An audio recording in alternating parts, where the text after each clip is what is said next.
Bom dia, vamos dar início à videoconferência Abuso do Direito na Relação de Trabalho, com a doutora Ana Paula Santos Machado Diniz, que é mestre em Direito Privado, juíza titular da 34ª Vara do Trabalho e atualmente encontra-se convocada no tribunal em decorrência da aposentadoria do desembargador Roberto Pessoa.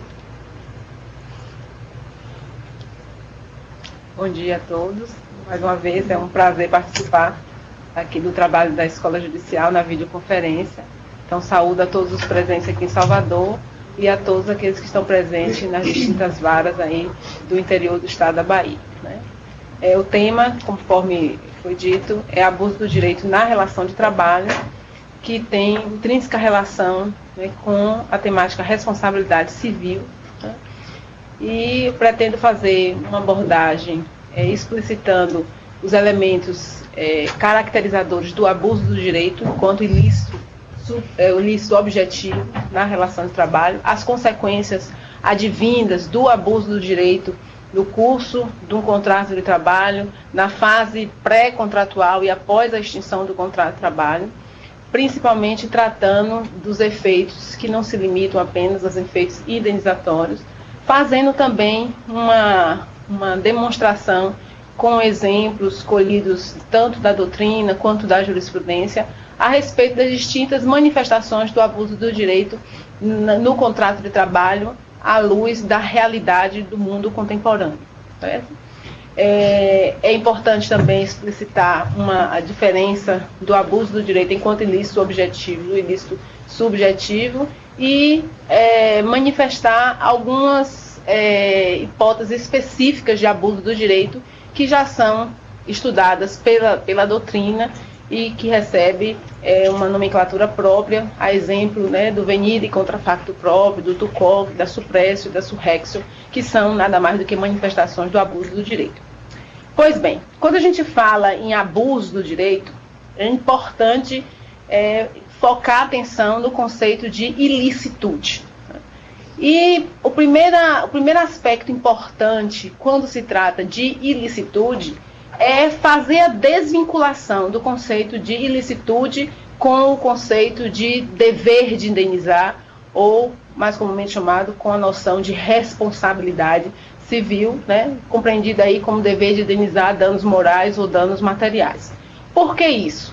Porque não obstante o pagamento de indenização, o dever de indenizar, seja uma das consequências advindas do ato ilícito, do ilícito por si só, não é a única consequência. Principalmente hoje, quando nos reportamos a hipóteses de indenização advindas de fatos lícitos, né?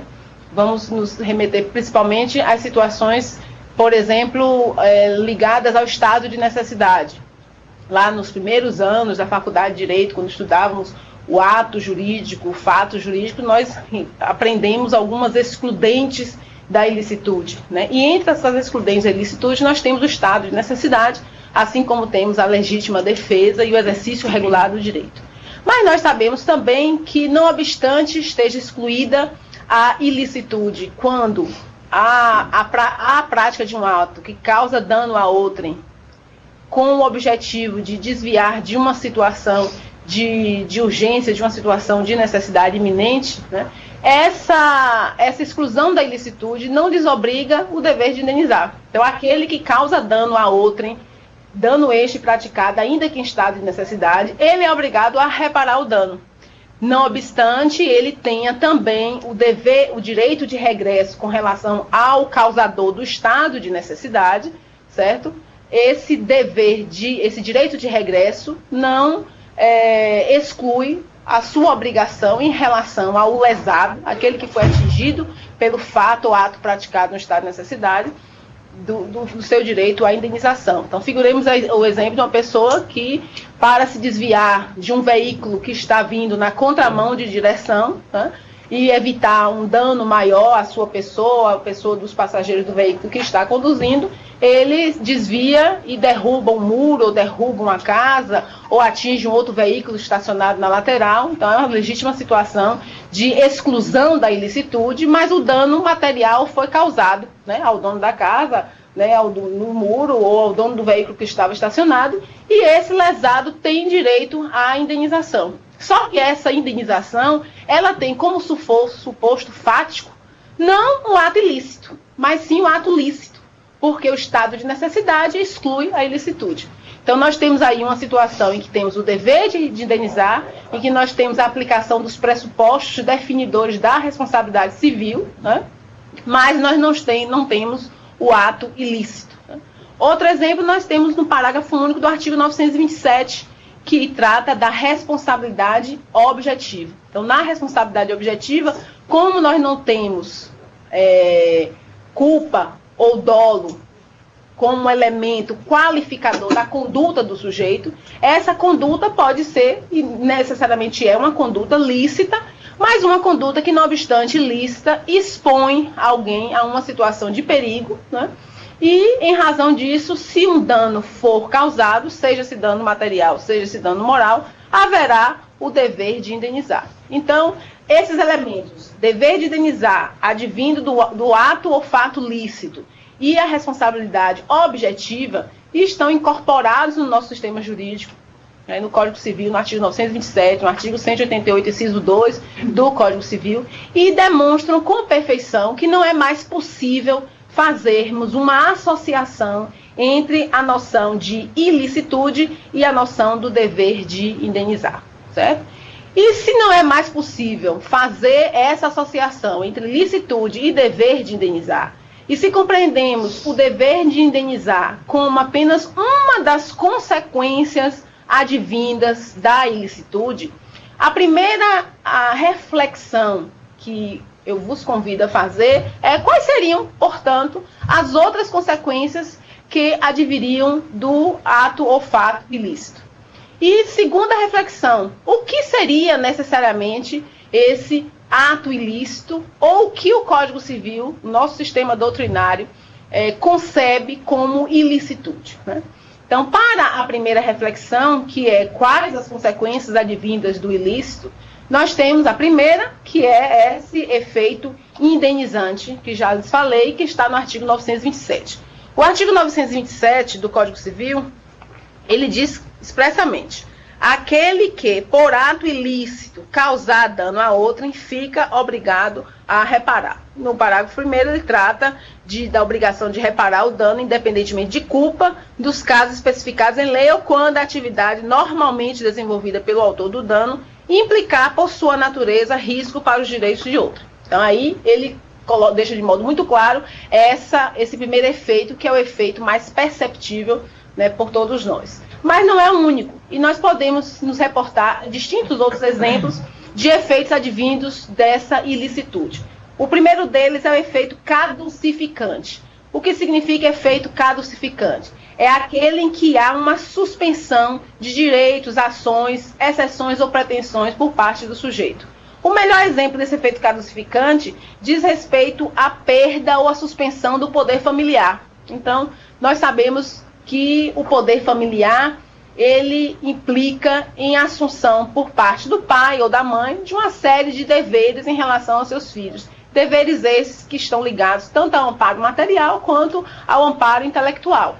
Então, se os pais negligenciam nesses cuidados materiais ou nesses cuidados intelectuais dos seus filhos, desamparando com relação, por exemplo, a uma boa formação educacional ou moral, isso tem uma consequência jurídica. E a consequência jurídica aí é a perda ou a suspensão, né, a destituição desse poder familiar. Lembrando, né, que esse efeito caducificante, que advém do ilícito de desamparo material ou intelectual aos filhos, atinge apenas aquelas prerrogativas que advêm do poder familiar, mas não faz cessar essas obrigações. Então, continuam os pais, né, na condição de pais e com a obrigação de sustento de amparo material aos filhos, porque do ilícito advém apenas a perda, né, desse poder parental que se tem, mas que não autoriza a exclusão das responsabilidades dos deveres familiares que advém da própria condição de pai, porque senão a perda ou a destituição do poder familiar seria não um efeito do ilícito, mas um prêmio advindo do ilícito, porque aí estaria desobrigado também dos deveres inerentes a essa condição. Outro exemplo que nós temos de efeito caducificante do ato do ilícito, nós temos com a legislação recente, a da ficha suja, em relação à inelegibilidade dos políticos que estejam respondendo, né, respondendo a processo judicial, né? Então, vejam que o ilícito praticado, que está sendo objeto de apreciação no processo judicial e que vai ter as consequências advindas da ilegalidade praticada, tem também esse efeito caducificante importante, porque perde-se o poder, né, a prerrogativa de concorrer a outro cargo eletivo, né, enquanto pelo menos estiver pendente essa situação, né, no processo judicial. Além do efeito caducificante, nós temos o efeito invalidante, e esse efeito invalidante é muito aplicável no processo do trabalho, haja vista as noções que nós temos em relação ao contrato ilícito, contrato de trabalho ilícito e contrato proibido, né?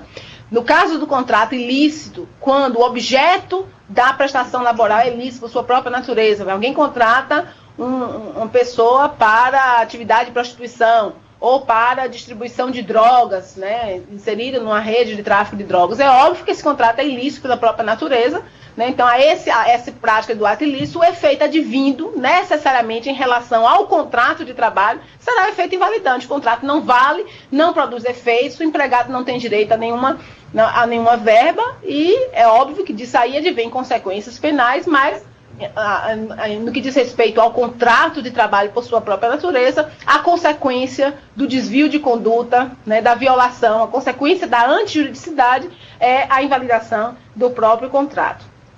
E o efeito autorizante, muito comum também no que diz respeito às relações obrigacionais, em que aquele que é atingido pela conduta antijurídica, ele pode praticar um determinado ato que faça cessar os efeitos nocivos que aquela conduta antijurídica lhe tenha trazido. O melhor exemplo a isso é a revogação da doação por ingratidão. A doação tem como pressuposto um ato de liberalidade, né, e que traz um ganho econômico para o donatário. O Código Civil explicita distintas situações de onde se infere a ingratidão do donatário, entre as quais, né, me recordo, a tentativa de homicídio em relação ao doador, o abandono do doador se ele está numa situação posterior de necessidade e o donatário se recusa a prestar alimentos e atender essa situação de urgência. Isso é legalmente caracterizado, né, como uma ingratidão, né?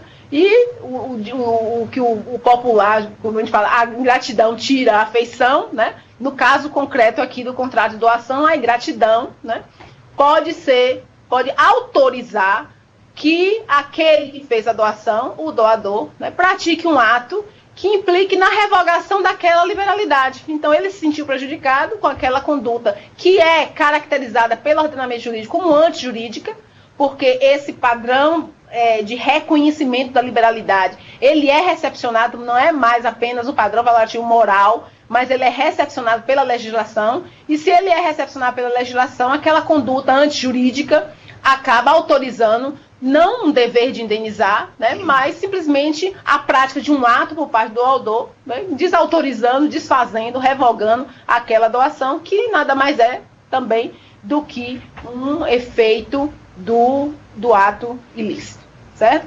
Então, essas primeiras considerações, elas são importantes porque elas certificam, à luz de exemplos legais, exemplos concretos, que não é possível continuar fazendo essa associação entre a noção de ilicitude e a noção do dever de indenizar. Isso é importante, e nós vamos ver mais adiante no curso da nossa exposição, porque fornece ao magistrado, nas situações de abuso do direito, né, que são situações em que a caracterização do ato abusivo depende dos pressupostos fáticos e da aplicação pelo magistrado de conceitos abertos, a exemplo do conceito de boa-fé, de função social e econômica, permite ao magistrado que dê soluções que atendam, que sanem a situação de abuso, soluções que não são necessariamente a imposição de uma indenização, embora, no comum das vezes, a imposição dessa indenização atenda ao desiderato, né, tanto de reprimir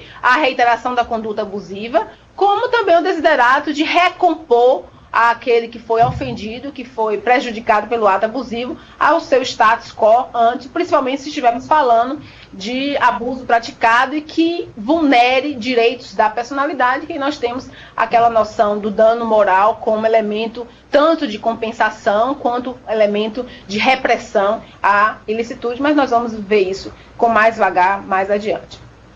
Então, se o ilícito não tem mais nenhuma relação com o dever de indenizar, o que seria o ato ilícito para o Código Civil? E a resposta a essa pergunta nós vamos encontrar no artigo 186 e no artigo 187 do Código Civil, de onde nós vemos duas noções bem distintas de ilicitude: a ilicitude subjetiva e a ilicitude objetiva. O artigo 186 do Código Civil trata da ilicitude subjetiva. Ele diz lá: aquele que por ação ou omissão voluntária, negligência ou imprudência, violar direito e causar dano a outrem, ainda que exclusivamente moral, comete ato ilícito. A noção de ato ilícito, ela, né, esse artigo 186, inicialmente, ele é uma das cláusulas gerais mais amplas do nosso ordenamento jurídico, né, e ele fornece elementos onde é possível se amoldar distintas situações de ilicitude, né? Não só aquelas que têm uma previsão expressa, mas aquelas que se amoldem a esse padrão. E esses elementos são a conduta antijurídica, primeiramente, né? Que os doutrinadores realmente se reportam à conduta ilícita, mas eu prefiro falar antijurídica, porque é uma ação ou uma omissão contrária a uma norma legal, né? Contrária ao direito, né? E essa conduta anjurídica deve trazer uma consequência danosa, seja esse dano material, seja esse dano moral, e deve haver uma intrínseca relação entre a conduta e o dano, que é o nexo de causalidade. Intrínseca relação é entendida como uma relação direta e imediata. Então, há situações em que a conexão entre a conduta antijurídica e o dano ela é remota. Remota no sentido de que distintos outros elementos podem ter se interposto entre o ato da conduta e o evento danoso e terem atuado no sentido de romper o nexo de causalidade entre a conduta antijurídica e o evento danoso, afastando, portanto, a noção de ilicitude pela ausência do nexo de causalidade. O que é mais importante a gente observar do artigo 186 é a necessidade de que essa conduta esteja qualificada pela noção de culpa. Culpa aí compreendida como negligência, imperícia, imprudência e dolo. Nós sabemos que o nosso ordenamento civil não faz distinção de graus de culpa, né? Tanto faz a culpa leve, levíssima, quanto o dolo grave, né? Então o ato ilícito não se desqualifica pela culpa levíssima.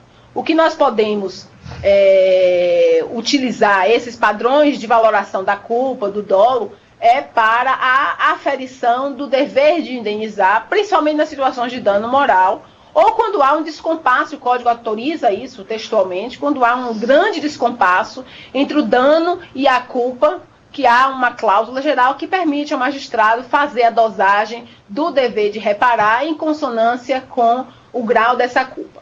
Eu, particularmente, sou contrária a essa dosagem da reparação nas situações de dano material. Até já reportei isso em outras palestras, outras aulas que fiz. Por quê? Porque no dano material, o dano é objetivo, ele é aferível objetivamente, entendeu? Então, se o dano foi causado a uma bicicleta, a bicicleta vale X, e o valor dela não pode ser diminuído em função de o dano ter sido causado por culpa leve ou por dolo, porque senão nós estaríamos rompendo aí um dos pressupostos do dever de indenizar, que é o princípio da restitutio integrum, certo? A reparação deve ser integral, ela deve ser na medida do dano que foi causado.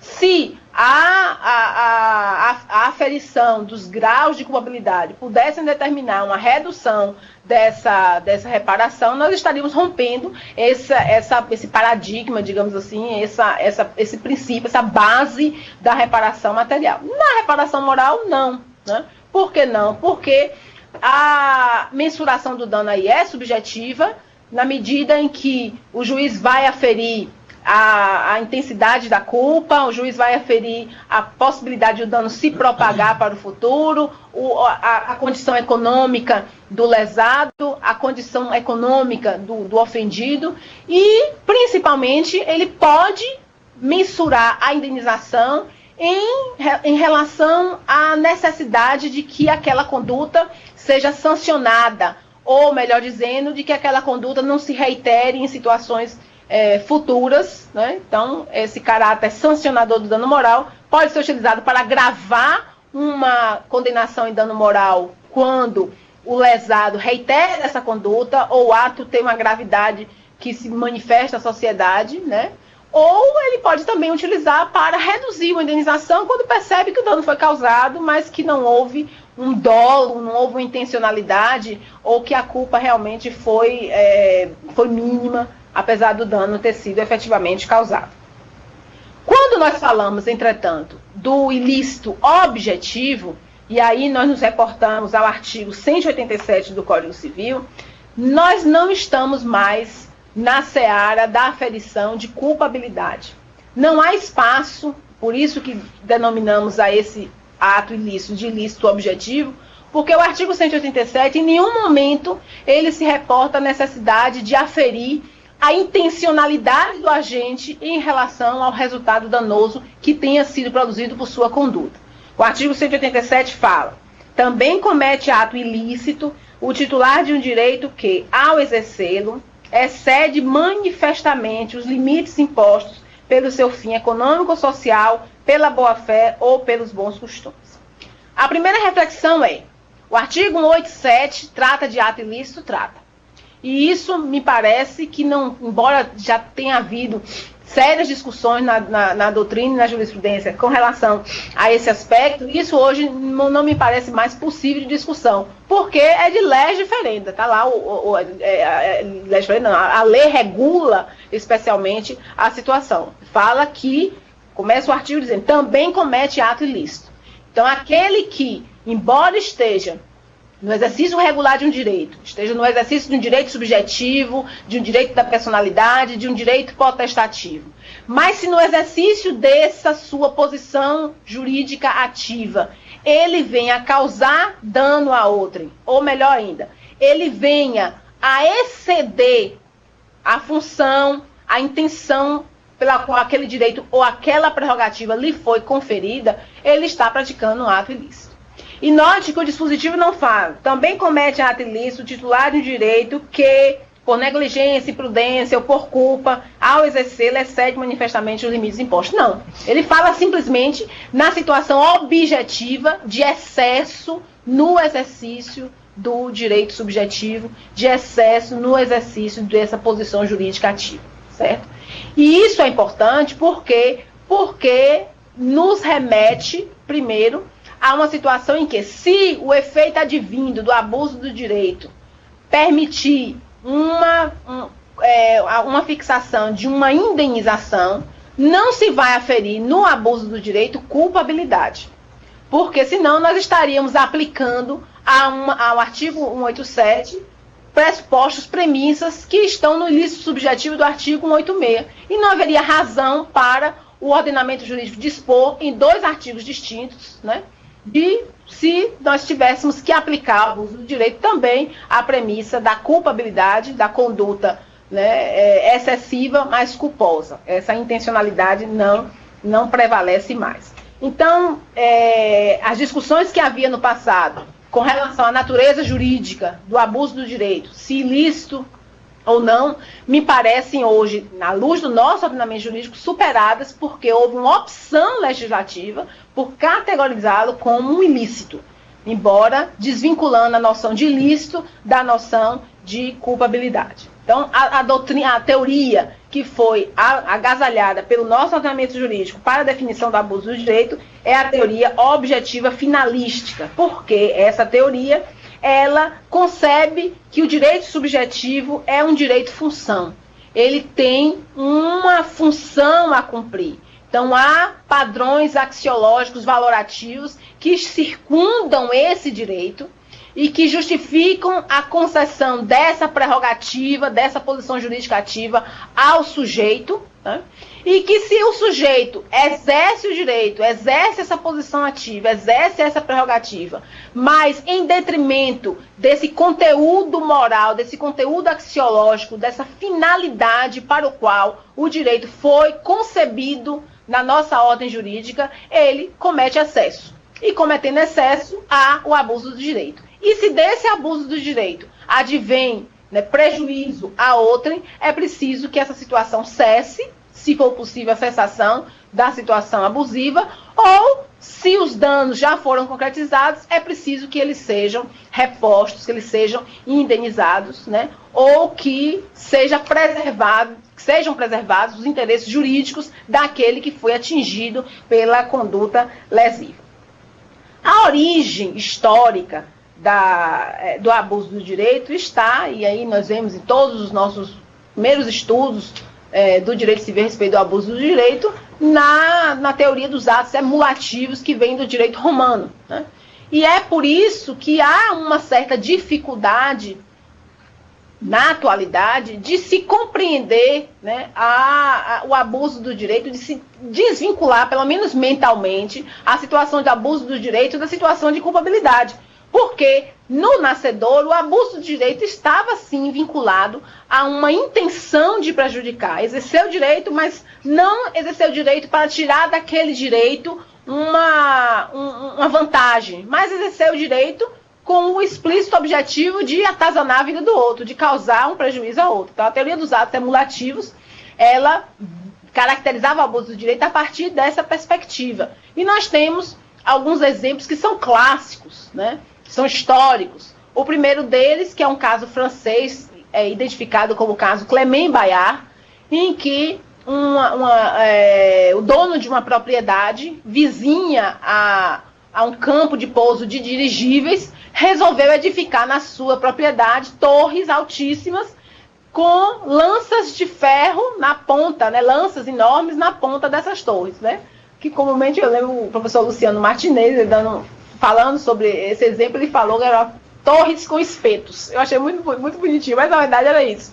Torres com espetos, cujo objetivo evidente, claro, era, né, prejudicar o pouso dos dirigíveis, né? É manifesta, então ninguém tira proveito na construção de torres com lanças na ponta, certo? Então, apesar da noção, e olhe que nós estamos falando de exemplos do direito medieval, em que a noção de propriedade é uma noção estritamente absoluta. Aquilo que é meu, eu faço, o que é meu, o que me der na telha. Então, o direito de usar do proprietário é um direito absoluto, não se falava em função social, não se falava em respeito a prerrogativas alheias, em atender a um interesse da coletividade, mas simplesmente atender, a propriedade existia, a noção daquela época, a propriedade existia única e exclusivamente para atender os interesses do seu titular. Mas era tão explícita a fuga do proprietário a esse interesse de atingir,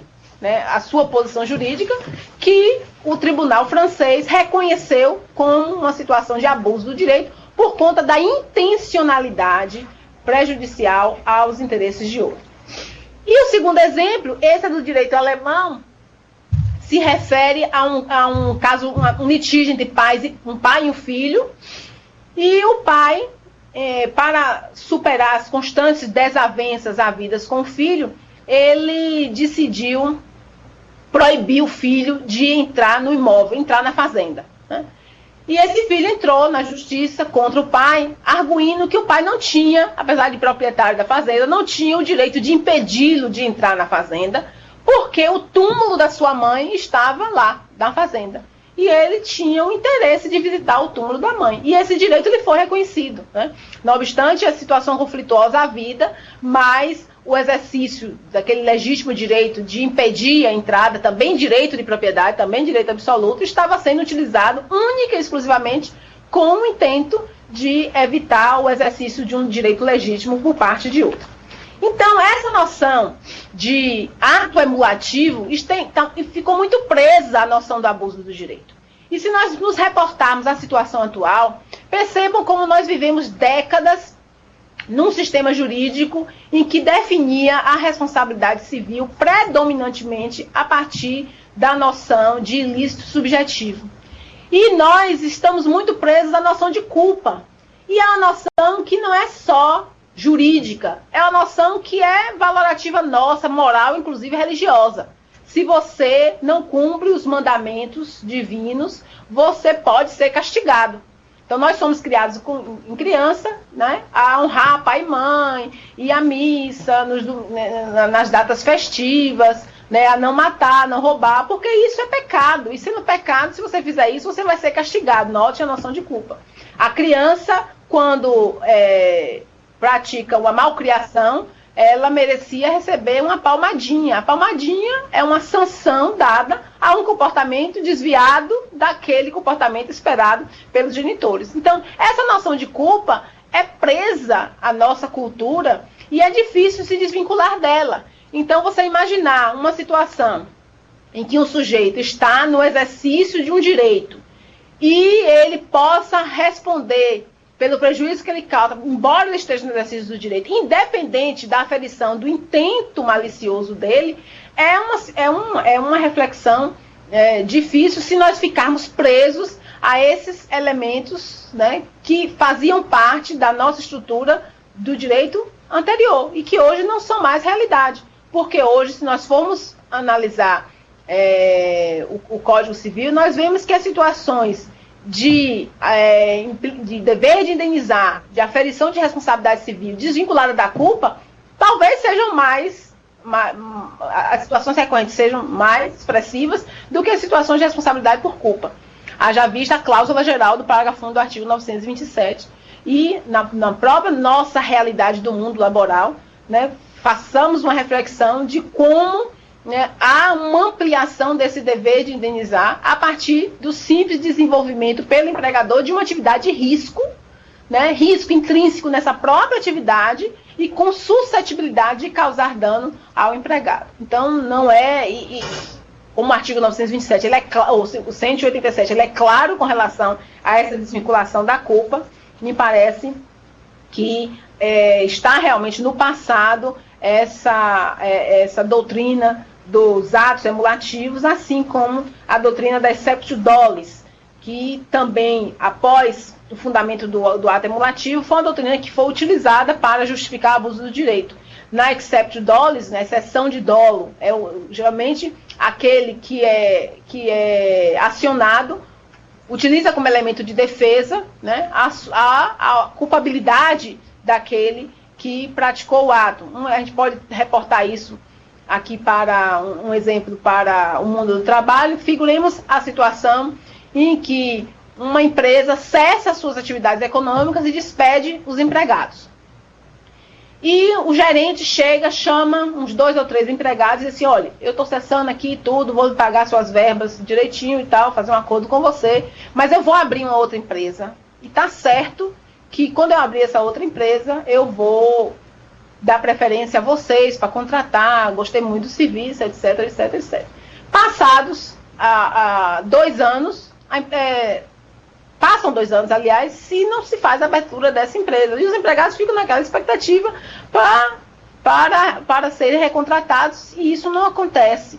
E ultrapassado 2 anos, eles têm o diagnóstico mesmo que aquela empresa não vai existir e que isso foi simplesmente conversa fiada, que não havia nem essa intencionalidade de abrir, nem nada, e entram com a reclamação trabalhista. E, claro, a primeira arguição do empregador vai ser que houve a prescrição, porque ultrapassados 2 anos. Né?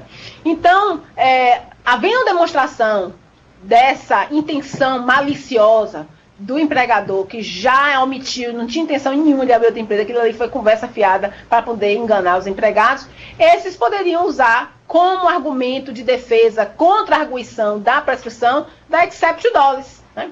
Mas nós que mesmo essa exceptio dolis, não, eu não entrei com a ação antes porque me enganaram, me disseram que eu ia ser recontratado e tal, e eu, entre a análise dos direitos que não me foram adimplidos e a vantagem de ter um outro contrato de trabalho celebrado, eu preferi aguardar ser recontratado, para mim é melhor, mas vi que fui enganado e agora eu quero os meus direitos anteriores. Então, só que essa exceptio dolis também tem como deficiência teórica na atualidade, ela depender de uma demonstração de culpabilidade, né? Não pode se aferir a partir de simplesmente dos elementos objetivos, né? Então, esse mesmo exemplo pode ser reportado para a atualidade e pode implicar numa situação de abuso de direito, mas aí os empregados não necessitam mais provar essa intenção maliciosa, esse intento anímico de prejudicar. Basta que do comportamento objetivamente se infira, né, que não havia essa intenção, não havia esse propósito de recontratação, que isso pode ser eventualmente arguído, né, como uma situação de abuso do direito que pode dar ensejo a uma reparação, pode até não dar ensejo a se derrubar a prescrição. Olha que os efeitos, como eu falei, os efeitos não são necessariamente indenizatórios, né? Então, ou podem ser só simplesmente indenizatórios. Então, numa situação, a solução que se apresenta ao magistrado pode ser duas. Ou ele supera a questão da prescrição, com fundamento no abuso do direito, e conhece dos direitos trabalhistas que foram vindicados pelo trabalhador, ou, numa situação B, ele aplica a prescrição, mas reconhece o ato abusivo que trouxe prejuízo e condena a uma indenização pelos prejuízos que tenham sido causados, né, danos materiais ou até mesmo morais, a depender da situação, simplesmente pela demonstração desse ato abusivo, certo? Então, qual é o outro ponto que nos interessa agora para dar um conteúdo mais sistematizado ao nosso estudo do abuso do direito, já que nós conseguimos separar onde está situado o abuso do direito no nosso ordenamento civil. Então, nos interessa agora analisar primeiro as situações de aplicabilidade do abuso do direito. Até já adiantei um pouquinho quando falei que o abuso do direito, ele ocorre tanto no exercício de direitos subjetivos aí compreendidos também como direitos da personalidade, como direito potestativo. Então, qualquer posição jurídica ativa pode dar ensejo ao abuso do direito. Quando o sujeito se coloca numa situação em que ele pode exercer uma prerrogativa, se ele, no exercício dessa prerrogativa que lhe foi conferida pela ordem jurídica, ele ultrapassa a função para o qual aquela prerrogativa foi concebida, ou ele ultrapassa limites éticos traçados no Código Civil pela boa-fé, pelos valores morais, né, pela função social e econômica do contrato, pode haver o abuso do direito. Podemos reportar alguns exemplos, por exemplo, em relação a direitos da personalidade, né? Então, no exercício do direito da personalidade, eu posso praticar abuso do direito, né? Imaginemos que um trabalhador, o nome dele seja, um cidadão, o nome dele seja Roberto Carlos, e ele seja cantor. A profissão dele é cantor. Ele é Roberto Carlos e é cantor, mas ele não é Roberto Carlos o rei, né? Homenageado lá na escola de samba, que foi campeão, etc. e tal. E ele vai fazer um contrato com uma determinada casa de show, uma boate, etc. E faz esse contato, mas não pessoalmente, né? Um contato por telefone, ou manda um empresário para contratar o show e tal, e se identifica, o show com Roberto Carlos e tal, e pelas circunstâncias objetivas, né, como a situação foi travada, não ficou muito claro que ele era Roberto Carlos, ele era cantor, mas não era o rei. E ele também ficou caladinho, não desfez o engano que poderia ser causado pela situação como o contrato celebrou. Então ele está no exercício de um direito personalíssimo, então o nome dele, ele não está usurpando o nome de ninguém, o nome dele é Roberto Carlos, e ele é cantor, ele não mentiu em relação a esse aspecto, mas só que quem contratou achando que era o Roberto Carlos cantor. Então, a depender do contexto fático da situação, como o uso desse nome é utilizado na situação prática, né, lesando a confiança de terceiro, porque confiava que estava contratando, até pelo valor do cachê, pela situação que foi negociada, etc., que estava contratando o cantor famoso, e, na verdade, contratava um homônimo, e nós temos aí uma situação explícita de abuso do direito advindo do exercício do direito da personalidade. Outro exemplo, todos nós temos domínio absoluto sobre o nosso corpo, né? Mas há alguns limites, né? No uso do nosso corpo, nós podemos, de certa forma, ferir interesses legítimos de terceiro, né? Então, hábitos de higiene são saudáveis em relação a nós mesmos, mas também são saudáveis em relação a quem conosco convive, né? quem já não fez, nós aqui trabalhamos fazendo audiência e tal, quem já não fez uma audiência com aquele trabalhador excessivamente suado, né, cujo desodorante venceu há muitas décadas, e a situação fica efetivamente constrangedora num ambiente fechado, com ar-condicionado, tá a criatura lá com desodorante vencido, e a gente fica para morrer, se não sabe se vomita, se tampa a respiração, e ainda com cuidado de respeitar, né, o direito do trabalhador, porque eu particularmente me sinto muito constrangida numa situação dessa. Já passei no interior, a gente passa muito isso. Você fica constrangido de dizer, meu amigo, o negócio aí tá vencido, o senhor tá fedorento, né? Vamos sair, suspender, e aí depois que sai, você abre a porta e tenta botar um bom ar, né? Então, olha a situação, é um direito da personalidade dele, ele é cheirosão no jeito que ele quer, mas ele está atingindo a esfera jurídica de outro, o exemplo é bobo, mas isso, ele está num exercício abusivo do seu próprio direito à personalidade, né? Então, crianças na escola, meu filho vai para a escola, cabelinho cortado, aciadinho, mas se um colega for com piolho, né, dana a situação da sala inteira. Então, esse direito da personalidade, relativo ao seu próprio corpo, ele também não é de exercício ilimitado, na medida em que pode ferir interesses de terceiros. Então, o fundamento do abuso do direito, do ilícito objetivo, é essa violação a limites axiológicos materiais.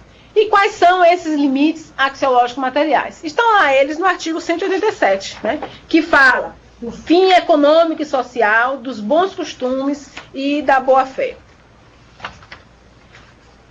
E a nossa intenção agora é fazer uma análise desses elementos valorativos que foram explicitados pelo próprio ordenamento jurídico para definir quando o exercício dessa posição jurídica ativa ela é manifestamente abusiva, né? E o que é esse manifestamente que o Código se reporta? Aqui nós temos, deixa eu pegar de novo o artigo 137 para a gente reler. Então, também comete ato ilícito o titular de um direito que, ao exercê-lo, excede manifestamente os limites impostos pelo fim econômico-social, pela boa-fé ou pelos bons costumes. Primeira noção de fim econômico e social. E aí nós temos necessariamente que nos reportar ao contrato de trabalho e analisar o fim econômico e social desse nosso contrato de trabalho na atualidade, né?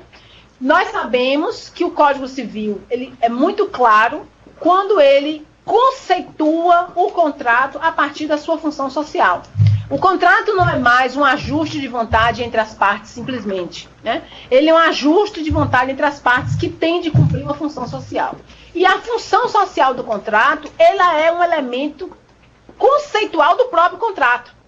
Não é que a função social seja um elemento externo. O contrato existe e ele deve atender essa função social. O contrato só existe, ele só tem significado, ele só tem importância juridicamente se ele cumpre a função social.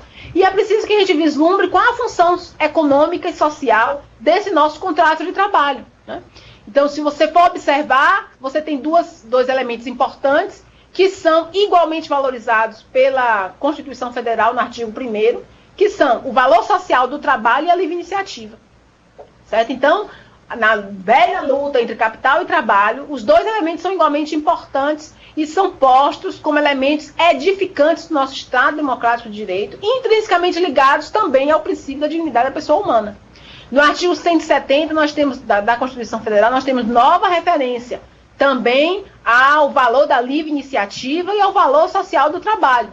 Então, na análise do contrato de trabalho enquanto exercício de direito, nós temos que vislumbrar essa função social e econômica do contrato, que deverá garantir ao trabalhador a sua subsistência, né?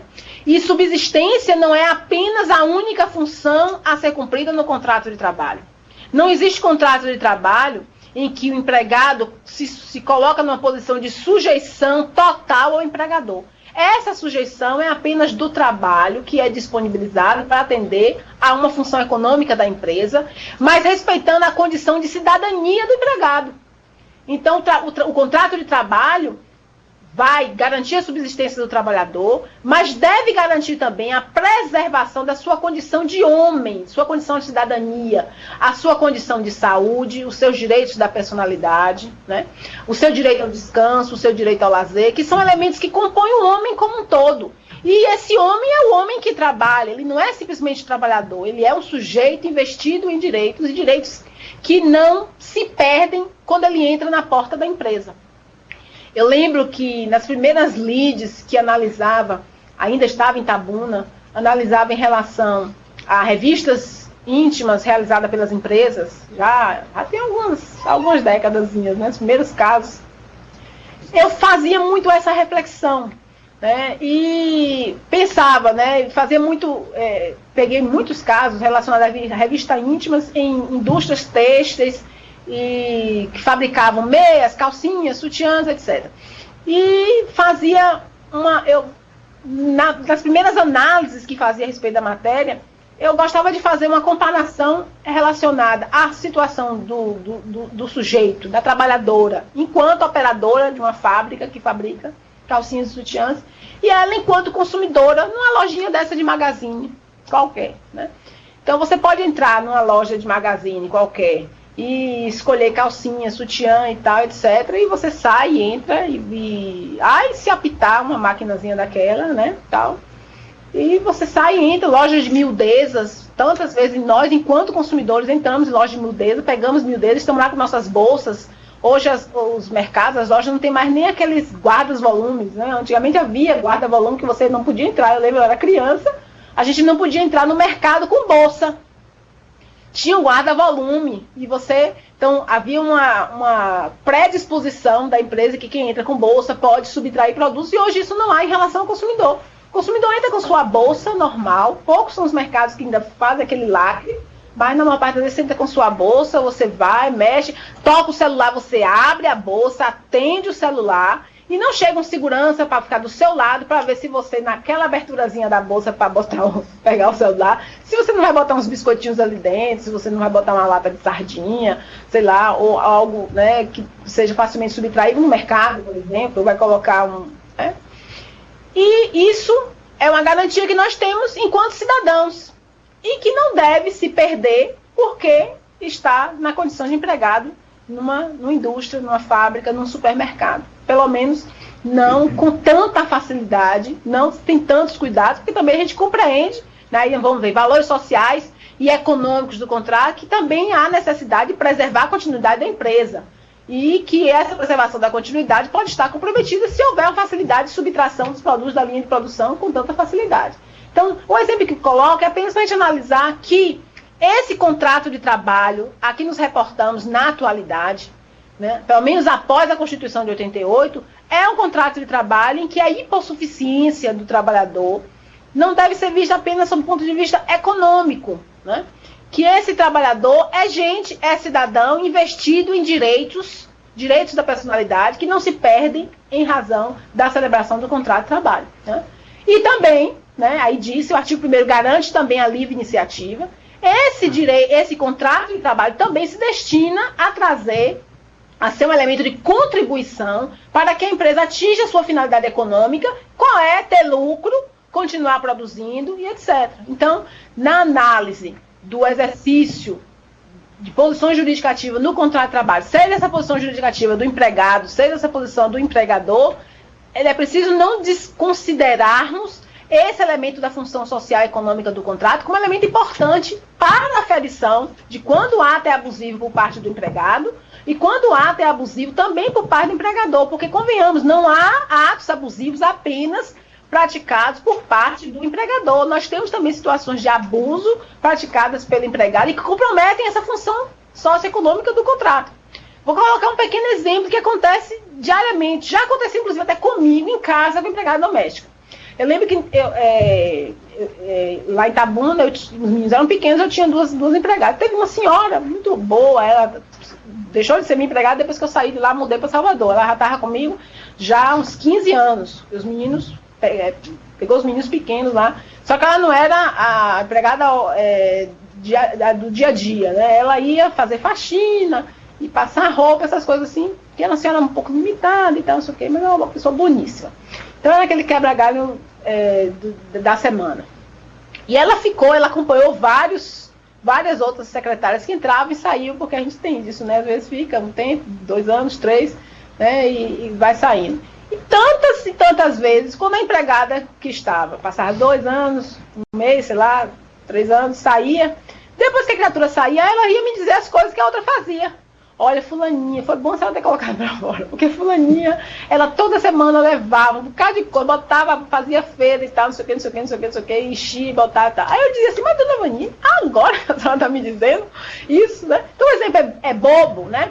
Mas vamos reportar essa situação no ambiente doméstico, cujos prejuízos não são tão iminentes assim, para uma situação numa empresa, em que o empregado exerce essas funções, sabe que outro está subtraindo produtos da empresa ou que está atuando no processo produtivo de modo prejudicial aos interesses da empresa e cala. Né?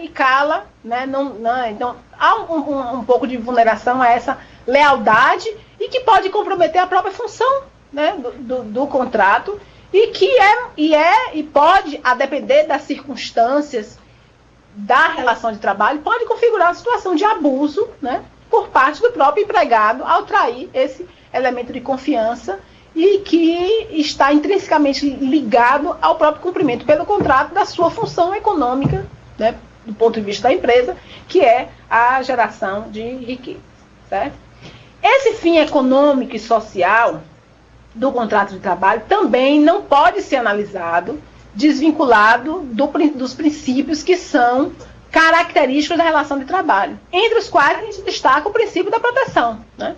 A proteção ao hipossuficiente. Então é bom frisar que esses elementos principiológicos, característicos do abuso do direito, eles têm que ser analisados em consonância com esses princípios característicos do próprio contrato de trabalho, entre os quais o da irrenunciabilidade, né, e o princípio da proteção. Outro elemento, outro limite axiológico material fixado pelo artigo 187 diz respeito aos bons costumes. Aí já é um elemento externo, porque a noção de bons costumes ela não é retirada do contrato de trabalho, das suas especificidades, como acontece em relação à função social e econômica. Eu não posso analisar a função social e econômica do contrato de trabalho da mesma forma que analisa a função social e econômica do contrato de representação comercial, ou de um contrato de empreitada, ou de um contrato de compra e venda. Cada contrato tem, né, a sua função a cumprir, e na definição do abuso do direito eu tenho que analisar os elementos funcionais, né, a função de cada contrato especificamente considerado. A noção de bons costumes é uma noção ampla, porque é a noção geral da sociedade, elemento que o ordenamento jurídico retira da vivência social e transporta para o bojo do contrato, porque essas regras criadas pelos bons costumes definem, em determinadas situações, posturas éticas que são agasalhadas pelo direito e que devem ser respeitadas, né? Então, a noção ética hoje ela é muito importante na própria análise do contrato e na produção dos seus efeitos. E desses elementos éticos, além do bom costume, nós temos a boa-fé, que, contrariamente aos bons costumes, é um elemento interno. A boa-fé é um conceito que nós extraímos do próprio direito. É uma das cláusulas gerais mais amplas do nosso ordenamento jurídico e de conteúdo mais rico, porque ela permite o cumprimento de distintas funções no âmbito da relação jurídica e ela tem uma vigência ilimitada, porque, como cláusula aberta, ela permite que a solução, que a norma seja aplicada ao caso concreto pelo juiz em função das peculiaridades do caso concreto, certo? E essa aplicação da norma ao caso concreto é a norma que o próprio juiz cria. Porque quando se fala em boa-fé objetiva como um elemento de definição do abuso do direito, nós também falamos de solução para aquele abuso que pode ser criada pelo próprio juiz à luz do caso concreto. Então, quando a cláusula ela é geral, ela não define a situação, ela não define a situação fática, e ela também não define a solução para aquela situação fática. Ela apenas apresenta elementos valorativos que podem e devem ser observados pelo magistrado no caso concreto, aferir em que situações houve, né, uma vulneração à boa-fé, e também encontrar qual a solução para resolver aquela situação em que houve vulneração à boa-fé. Por isso que é uma causa rica, né? E ela é mais genérica do que os conceitos jurídicos indeterminados, porque nos conceitos jurídicos indeterminados só tem um conceito aberto, mas a ordem já apresenta a solução para aquilo. Por exemplo, o artigo 927 fala da atividade de risco. É um conceito jurídico indeterminado, porque o magistrado tem que definir o que é atividade eminentemente de risco. Mas a solução já está prevista pela ordem jurídica, que é o dever de indenizar o dano moral ou material causado, né, desde que esteja configurada a atividade de risco. O que é atividade de risco? O caso concreto vai definir. Mas qual a solução quando houver atividade de risco e houver dano? O ordenamento jurídico já prevê. No caso da boa-fé, não. Tanto você tem que definir, enquanto magistrado, à luz do caso concreto, se ali houve uma vulneração à boa-fé, como você também tem que ter a criatividade de apresentar a solução que o sistema autoriza para resgatar aquela situação em que houve a violação à boa-fé objetiva.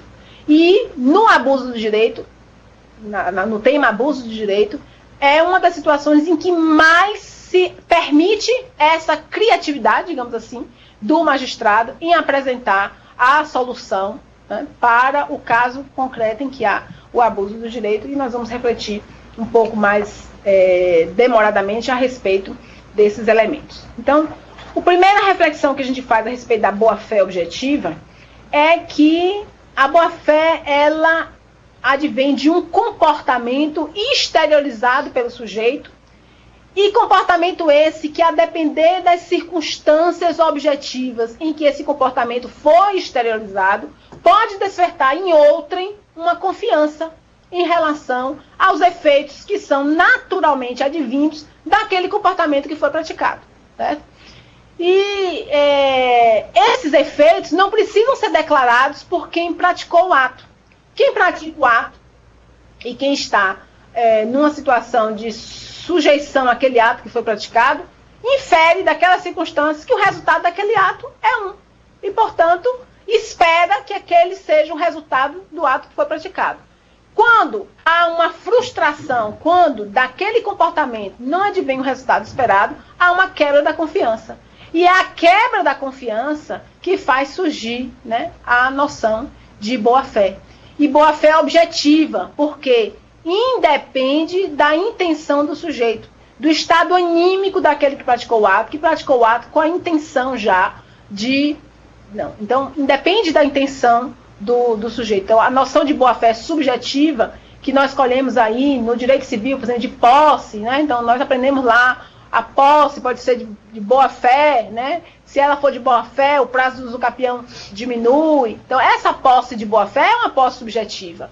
Quem está no exercício de uma situação, de atributos de propriedade em relação a um bem, né, e sabe que está naquela condição, porque fez um contrato regularmente inscrito no cartório, registrado, etc., ela tem uma subjetividade que está ali na posse do bem imóvel, porque comprou por intermédio de um contrato de compra e venda, regularmente registrado, com escritura e tal, tal. Se mais adiante viesse a descobrir que de quem ela comprou aquela terra não era o legítimo proprietário, e, portanto, né, caindo o pressuposto fático, né, cairia todos os atos subsequentes, nós temos uma situação que, se a posse for reiterada, garante-se a permanência na posse, porque subjetivamente havia a situação de boa-fé. Esqueçam essa noção que nós colhemos, né, lá no direito de propriedade, porque a noção de boa-fé objetiva não tem qualquer, por isso que é objetivo, não há qualquer relevância na investigação da subjetividade do sujeito.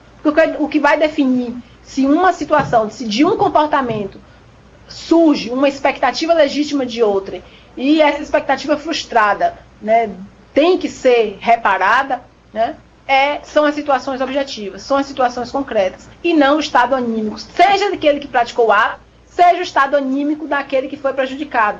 Porque nós temos também situações de pessoas que são excessivamente ingênuas, que acreditam em tudo, ou excessivamente incautas, que não tomam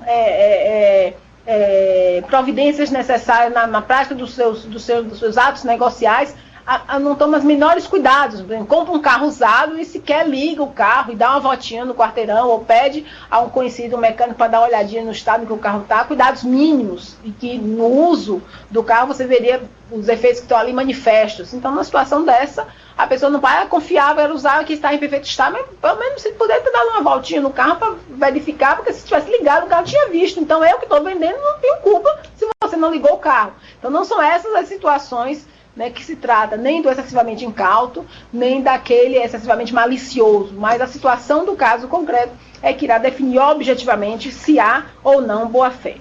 E a boa-fé, ela cumpre, no nosso ordenamento jurídico, 3 aspectos importantíssimos, que são comumente reportados pela doutrina. Primeiro, como um cânone hermenêutico integrativo contratual, como elemento de interpretação e de integração do contrato de trabalho. Segundo, como elemento de definição de deveres no contrato de trabalho, que são chamados deveres laterais ou anexos. E terceiro ponto, como uma limitação ao exercício abusivo do direito. Esses 3 papéis da boa-fé objetiva no âmbito do nosso ordenamento jurídico, eles não são completamente livres e indissociados um do outro. Eles se